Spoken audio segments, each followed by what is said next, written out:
Hello everyone, welcome back to another episode of Liv's Thoughts. Today I am doing a little craft while we talk about Gen Alpha because we didn't set them up for success in the world. We did not give them good role models, and we really did change our social etiquette to make children disrespectful. I think a big reason we see kids as being so bad nowadays and being so disrespectful and just not caring about what other people think and just doing whatever the fuck we want is because we did not accept the fact that what we post on the internet has actual impact on the world and the people that are consuming it. And obviously, I totally understand this. How are we supposed to know? We are the first generation to go through this world with social media at our fingertips growing up. Like, I got social media in 6th grade. I was on Instagram in 6th grade. And I still have my account from 6th grade. I know exactly what I was posting. But even back then, what I was posting was very much just like stuff for my friends. It wasn't for likes. It wasn't for anything like that. And now we're out here having 6th graders post Sephora skincare routines. We're having 6th graders post public prank content that gets them in a lot of fucking trouble. And we look at where kids are learning this stuff from, and it's obviously from the internet. Now, there is a larger discussion to be had about censorship and kind of free speech and what that means, but we have turned kind of our ability to have free speech in the world on its head. Like, we need censorship, and I hate to say that because I don't think people should be censored in their opinions, but if you don't have the ability to censor yourself around children, or if your analytics are showing that the people that consume your content are children, yet you're still choosing to post the shit you post, there needs to be consequence for that, in my opinion, in order for shit to change. We are too far down the pathway of social media being normalized for kids that I don't think there's any going back from that. But I do think that we have the opportunity to be better role models and be like set expectation on the internet, but it has to be a collective effort. That's the worst part. And I think that people are so set on making money that they aren't going to do that. Like, it sucks to say, but it's kind of the truth. People would rather get money than care about the future generation of children, which is really, really annoying and hard to cope with, in my opinion. But the things that you post on the internet, kids follow. Kids think that adults are cool. And of course, like, you're never going to be cooler than the freaking teenager. Like, I get that. You're never going to be cooler than a 15-year-old. But 15-year-olds still do look up to 20-year-olds. They look up to people who are 30. They look up to people who kind of have their shit together and have their lives together and are living their dream lives. And if everyone's dream is to become a social media influencer or like a TikTok or that sort of thing, kids will follow in the footsteps of doing whatever it takes to become that. And with the rise of OnlyFans, I think that we have over-sexualized children on the internet to make them believe that, yeah, starting OnlyFans is a great thing to do right out of high school. Starting OnlyFans is actually a really great thing to do when you are 18 years old.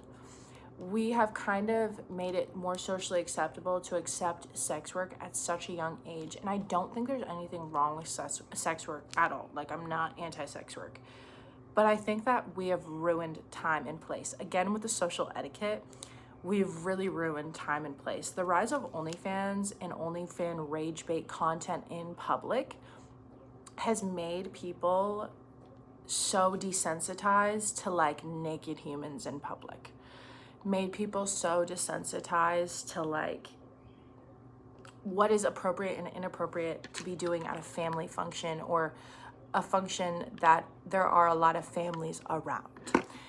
I just remember when I lived in LA and being around just kind of the over-sexualized culture of LA, because it really is over-sexualized there. After moving to Texas and like really being around more conservative people, not conservative necessarily only in their politics, but just more modest and conservative people in general, I've recognized kind of how much it does make an impact on the way the things that the kids talk about, because I worked at a summer camp in LA too, and the things that kids talk about there is very different than the things kids talk about here, in my opinion.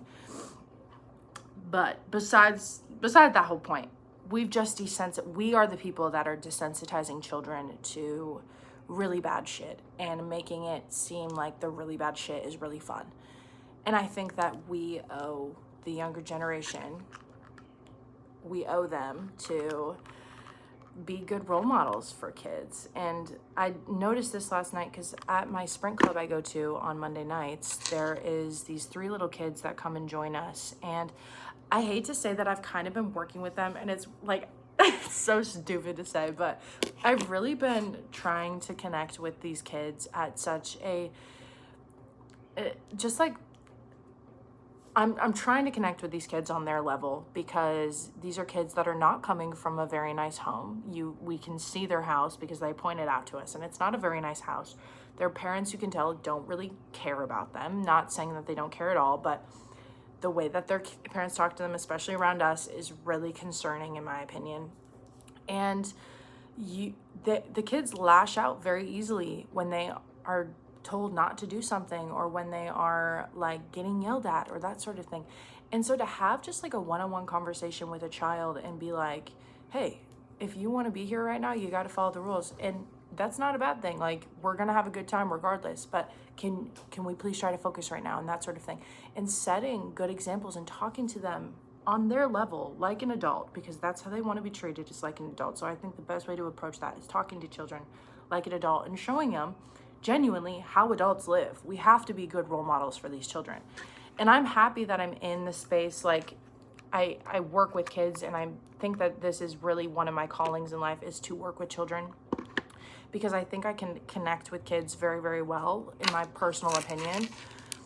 But it is our job ultimately to help get these kids on the right path, because the government's not going to do it. Parents kind of aren't great parents anymore. Obviously, there's a whole other topic to talk about parenting and the style of parenting we are choosing to go with nowadays.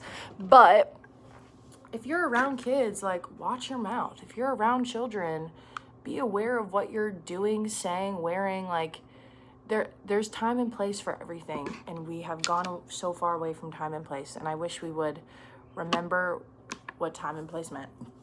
There's no reason for you to be hanging your ass out in front of children at a place you know children are going to be at, you know? There's no need for that. I don't think that there is a need for swearing in front of children. I think that there are a lot of things that we could do without, honestly. Joking, talking about politics in front of children, I don't think we need to do a lot of these things. But we have to remember that we are role models for children, and I think we forgot that. And it is an important thing to remember, and you have impact on the kids around you. You have impact, the kids on the internet, you have impact on them if you are posting on the internet. And be aware of that, and be aware of your analytics and who's watching your videos, because this shit matters and is going to really matter for our future. We are building the future, and we're not building a very good one for them. And we need to have people be able to save this planet, and they are our hope. Like, kids are the future. Kids are the most important thing. And we're just kind of leaving them out there to fend for themselves and figure it out, and we're all just getting mad at them when we aren't being good examples ourselves. So, kind of a random video to talk about, but it was just something I wanted to talk about. This is how far I got so far. I'm excited to be done, but yeah, peace, love, and happiness. I know this wasn't the most interesting video ever, but I did think it was necessary to talk about, honestly. And I do want to spread awareness about this, because it's something that I do care about a lot and genuinely want to make impact in my life with, is the way that we treat the children of our world and the way we act around kids. So that's kind of all. Peace, love, and happiness. I will catch you tomorrow with a more interesting video. I have more interesting topics in my head, but they're just struggling to get out right now. I'm kind of in a creative funk, if you will. but we're getting there. All right, peace, love, and happiness. Bye.